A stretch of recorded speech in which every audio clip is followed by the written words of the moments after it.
Welcome to Kenpo University. My name's Alan Babinick and I'm your instructor. The rule is never get in your own way.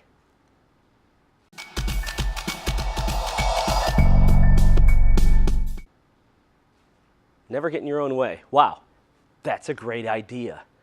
That's just good life advice too. Don't get in your own way in life. So in Kenpo, when we're talking about don't get in your own way, I already talked a little bit about this when I did the neutral bow with you, but when you're in a fighting stance, I don't know if you can see, you should be able to, that this foot is behind this one. So you can't really even see this foot probably because it's behind this. Well, this foot's in my way, all right?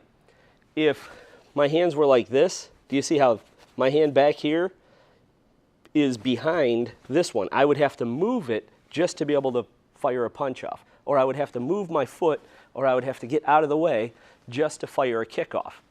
That is getting in your own way.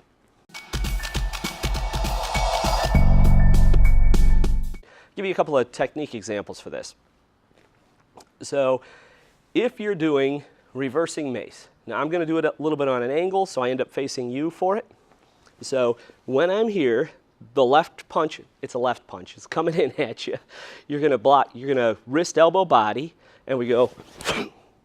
And when you're doing this, you can see the back knuckle, you can see the feet are in a straight line.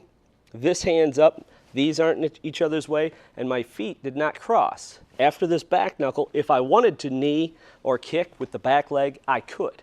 All right, now here's an example of people getting in their own way, and I see this all the time. So check yourself when you're doing it. So I'm in my neutral, and I'm ready for the punch to come in. The left punch comes, I move off, and people do this all the time. You can see that this foot, instead of being here facing you, I over-rotated it, and I brought it all the way back over here. So that now that, if I wanted to try to knee the guy or use my back leg, I couldn't do it, okay?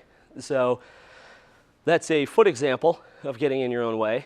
A hand example of getting in your own way is, I'm going to use the technique circling the horizon.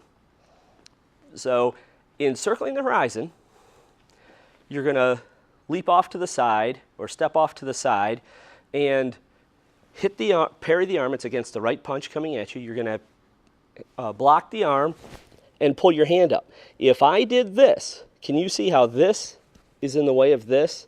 I can't fire a punch off. I would have to drop this and then hit. So when you're doing this, it's better just to go inward, downward, diagonal and hit that arm down.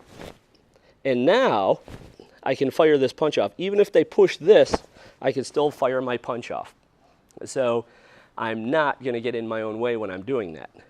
Oh, and with the feet, if I was doing the technique with the feet, as I jump off, I'm going to do it on an angle again, so I end up facing you. So if I started facing this way, if I jumped off to the side and I get this up, you could see that I could fire this foot or I could fire this foot, either one. A lot of times what happens, you see this when you're doing short two, long two, when you're catting in and going around or C-stepping and trying to go around in short two, long two.